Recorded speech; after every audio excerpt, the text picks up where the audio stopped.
आज मी ज्या वेळेला जिल्हाधिकारी कार्यालयात गेले त्यावेळेला ज्योती कदम म्हणून तिथे कुणीतरी अधिकारी आहेत आणि कलेक्टर साहेब नव्हते म्हणून मला त्यांना भेटायला सांगितलं होतं अप्पर अधीक्षकांनी. तर ज्योती मॅडमनी तर अक्षरशः ऐकूनच घेतलं नाही. मी त्यांना सांगितलं नाही मी कोण येते, मी आपली सर्वसामान्यांसारखीच गेले होते कारण मला बघायचं होतं हे काम कसं करतायत.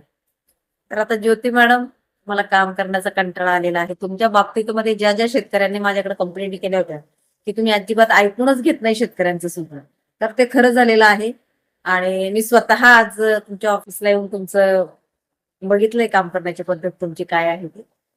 काय माहिती का, तुमचे हप्ते बंद होतात. ज्योती कदम मॅडम, तुमचे जे हप्ते आहेत ना ते हप्ते मिळत नाही हो तुम्हाला.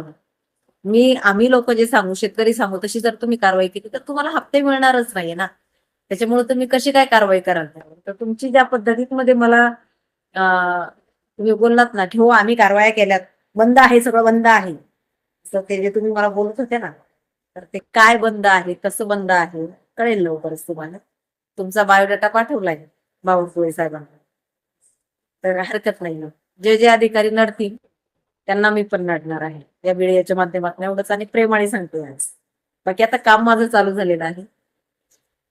वाळू माफिया, मुरुम माफिया, माती माफिया, खडी क्रशर माफिया, या सगळ्यांनी एक लक्षात ठेवा, संगीता वानखेडे रॉयल्टी बुडवणारे आणि सरकारला वेड्यात काढणाऱ्या कुणालाच सोडणार नाही. तुमचं गबाळ सरकारपर्यंत कसं पोचवायचं त्याची व्यवस्था आता मी करते. आणि तुमची जी मनमानी चालली आहे, जी शेतकऱ्यांना कोयते लावू लावू तुम्ही गौण उत्खनन तुमचं चालू आहे, ते कशा पद्धतीमध्ये बंद करायचं हे मला माहिती आहे. तुम्हाला रॉयल्टी बुडवू देणार नाही मी सरकारची. जी काय तुम्ही चोरी करताय ना, तर तुमची चोरी ना ज्या चोरांना घेऊन तुम्ही चोरी करताय, भोरवेल्लेचे तहसीलदार, महसूल अधिकारी, आमचे खेडचे तहसीलदार, त्यांना पण मोही गावात जे काही चालू आहे ते दिसत नाही. त्यांना कॉल केला की त्यांनी, खेडचे जे तहसीलदार आहे त्यांनी तर काय केलेलं आहे माहिती का, त्यांना कॉल केला ना की त्यांचा कॉल त्यांनी सेटिंग केलेली आहे, सेव्ह जर असेल तरच कॉल लागतो त्यांना. म्हणजे सर्वसामान्यांनी कॉल करून करून मरायचं, त्या माणसाला कॉल लागत नाही. तर एवढी यांची मनमानी चालली. तर अशा काही गोष्टी आहेत आणि त्या वरपर्यंत मी पोहोचवणार आहे, बावनकुळे साहेबांपर्यंत पोहोचवणार आहे, पोहोचवलेल्या आहेच. ऑलरेडी शेतकऱ्यांनी बावनकुळे साहेबांकडे पण कंप्लेंट केलेल्या आहेत आणि त्या अनुषंगानेच मी काम करत होते. परंतु आता सगळं काही जे काय आहे, मी कशी काम करत होते आणि कशामुळे करत होते हे अगदी सांगून करणार. उद्यापासून तुमचा दणका चालू असणार, एवढं लक्षात ठेवा. नावासकट ज्या गाड्यांच्या रॉयल्टी भरलेल्या आहेत, ज्या नंबरच्या गाड्या, खरंच त्याच नंबरच्या गाड्या चालू आहेत का? रॉयल्टी भरलेली आहे तर मग तुम्ही दिवसा का गाड्या चालवत नाही, रात्रीच्या का चालवता? रॉयल्टी जर भरलेली आहे ना तर तुम्हाला दिवसाच गाड्या चालवायच्या, रात्रीची गाडी चालवायला परमिशन नाही. हे सगळे कायदे मला माहिती आहे. फक्त मी इथं मांडत नव्हते कारण काही डोमकावळे आहेत ना ते असे टपून असतात. संगीता वानखेडे काय करते, मग मी तर चांगलंच करते हो, मी तर समाजाला न्याय देण्यासाठीच उतरलेली. परंतु काही लोक काय करतात, मग हेच आपलं मी काय करते ते चोरायचं आणि माझंच काम परत त्यांनी करायचं आणि मग ते वेगळ्या पद्धतीत ते कुणाला तरी ब्लॅकमेल करायचं, मग तिथं कुठेतरी काहीतरी चुकीचं करायचं. त्यामुळे मी काय कामं करते ना हे मी सांगतच नव्हतो, माझी कामं चालू होती. मी वरिष्ठांपर्यंत पोहोचवत होते, कशा कारवाया करायच्या ते त्यांना करायला लावत होते.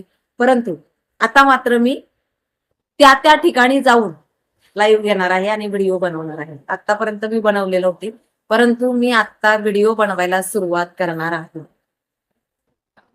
आणि सगळ्यात महत्वाचं म्हणजे बावनकुळे साहेबांपर्यंत तुमच्या सगळ्यांचा लेखाजोखा गेलेला आहे हे मी सांगते. माझ्या अगोदर गेलेला आहे बरं का, तिकडूनच मग मला असं आलेलं होतं जे काय आहे ते.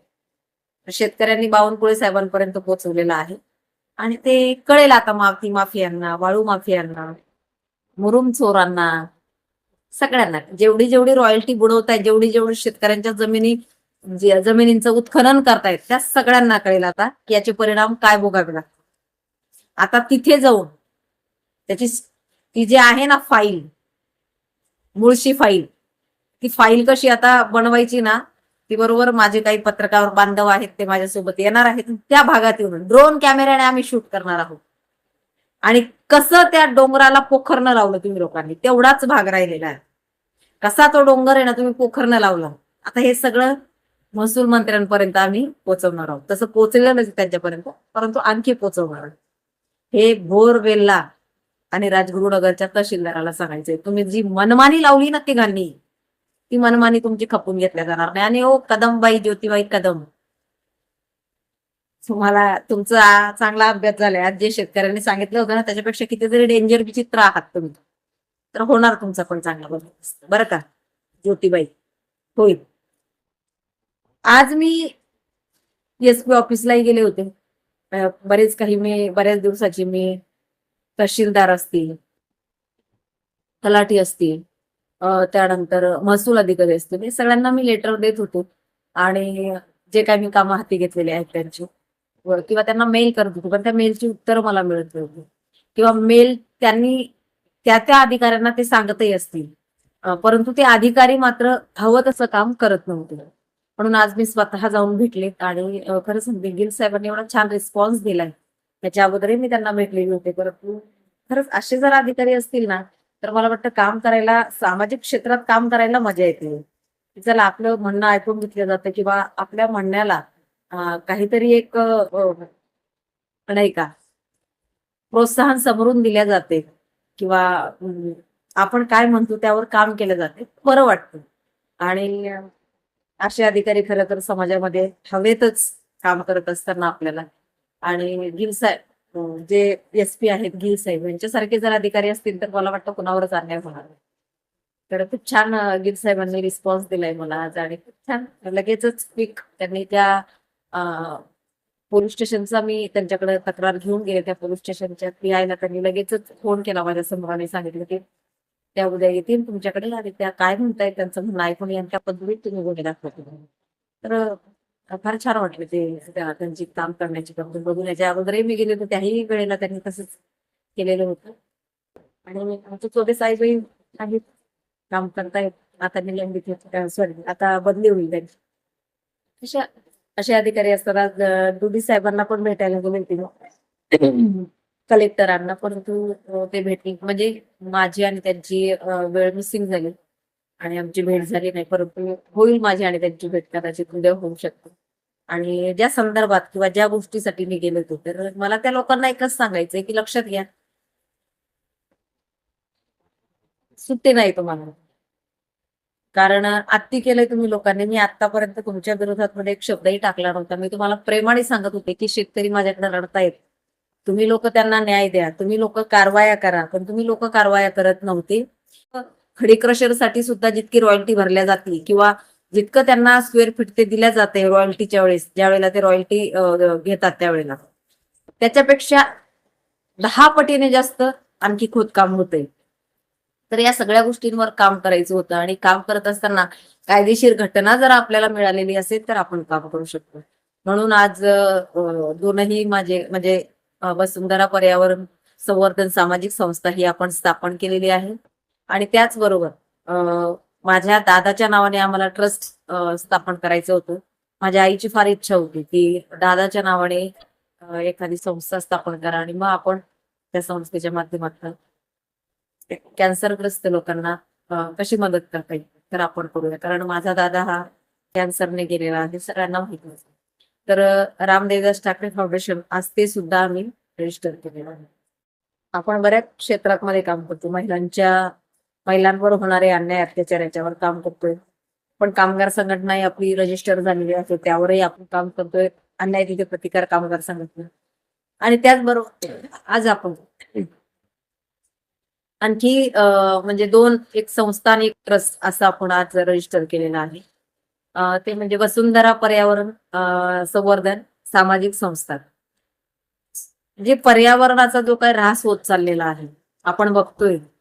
अक्षरशः जी कोण गुंड प्रवृत्तीची माणसं आहेत हे खुलेआम झाडाची कत्तल करत आहे, खुलेआम मुरुम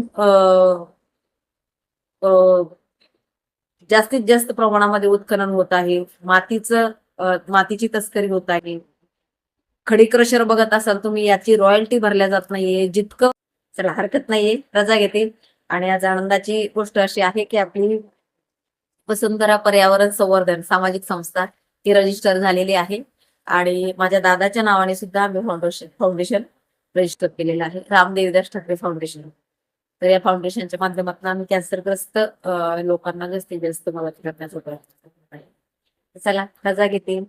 जे माझ्याकडनं जी सेवा समाजाची होईल ती मी करतच राहणार आहे, अगदी माझ्या शेवटच्या श्वासापर्यंत.